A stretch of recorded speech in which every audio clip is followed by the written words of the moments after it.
تو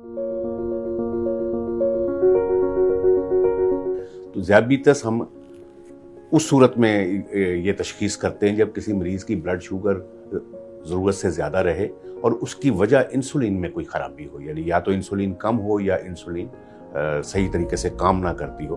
اگر کسی کی شوگر انسولین کی خرابی کے بغیر بڑھتی ہے تو اسے ذیابیطس نہیں کہا جا سکتا۔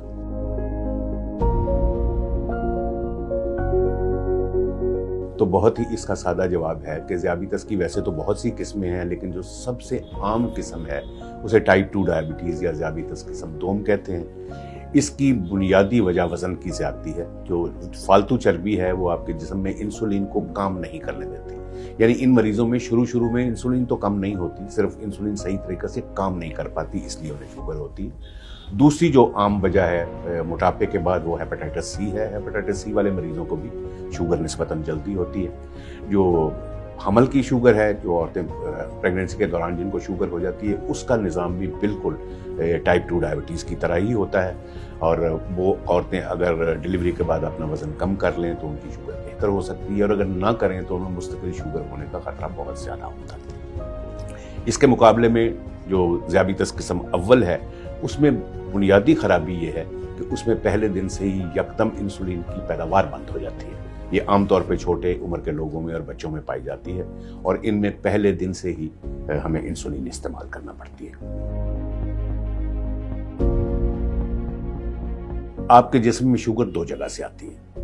ایک تو مرض کی وجہ سے آپ کا جسم شوگر زیادہ پیدا کرتا ہے، دوسری شوگر آپ کے کھانے سے آتی ہے۔ تو جو جسم شوگر پیدا کرتا ہے اس کی تو تقریباً ایک ہی جیسی مقدار ہمیشہ ہوتی ہے، لیکن اگر آپ کا کھانا کم زیادہ ہوگا تو آپ کی شوگر بھی کم زیادہ ہوتی رہے گی۔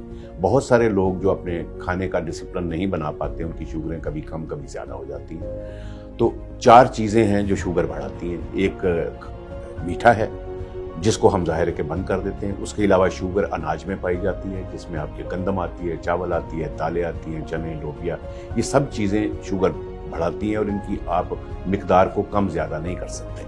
دوسرے نمبر پہ پھل ہیں، اور تیسرے نمبر پہ دودھ ہے۔ دودھ میں آپ چینی نہ بھی ڈالیں تو اس میں قدرتی طور پہ تھوڑی سی شوگر ہوتی ہے، بلکہ اس میں اچھی بات یہ ہے کہ وہ شوگر بہت آہستہ آہستہ نکلتی ہے، اور ہم چاہتے ہیں کہ شوگر کا مریض رات کو سوتے وقت 1 کپ دودھ کا لے لے تو سوتے میں اس کی شوگر کم ہونے کا خطرہ کم ہو جاتا ہے۔ تو شوگر کے سلسلے میں دوسری اہم بات یہ ہے کہ خوراک کو آپ کم رکھیے تاکہ آپ کا وزن نہ بڑھے، کیونکہ وزن بڑھنے سے شوگر خراب ہوتی ہے، آپ کو زیادہ دوائیوں کی ضرورت پڑتی ہے، اور شوگر کی جو کمپلیکیشنز ہیں، پیچیدگی ہیں، وہ بھی بڑھ جاتی ہیں۔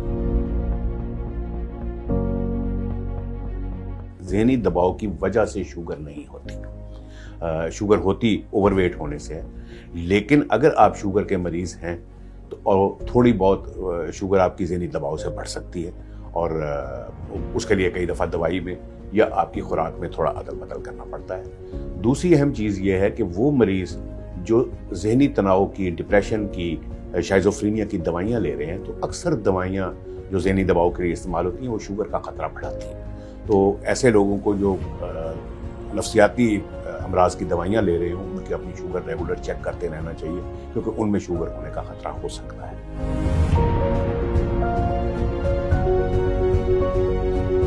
عالمی ادارہ صحت WHO کے تحت 14 نومبر کو ذیابیطس کا عالمی دن منایا جاتا ہے، اور اس کی وجہ یہ ہے کہ وہ عظیم سائنسدان جس نے انسولین دریافت کی، جو کہ ذیابیطس کی پہلی دوائی تھی، اس سے پہلے ذیابیطس کا کوئی علاج نہیں تھا، یہ ان کی برتھ ڈے ہے۔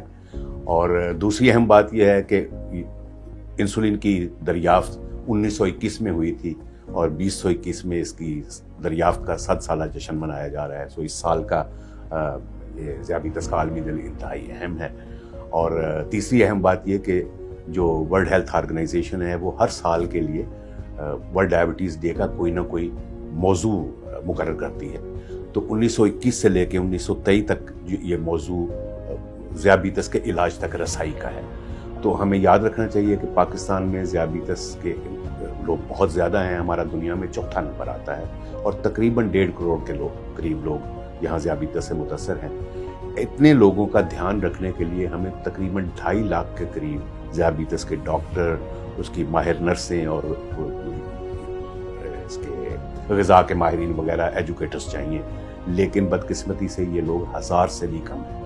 تو ایسے ادارے جو ذیابیطس کے مریضوں کی مدد کرنا چاہ رہے ہیں ان کو سپورٹ کیجئے، ان کا ساتھ دیجئے، اور خود اپنے علاج کے لیے جتنی تھوڑی بہت آپ کو رسائی حاصل ہے ذیابیطس کے علاج میں، اس میں بہتر لوگوں کے پاس جائیے اور اپنا بہتر علاج کیجئے تاکہ آپ صحت مند زندگی گزار سکیں۔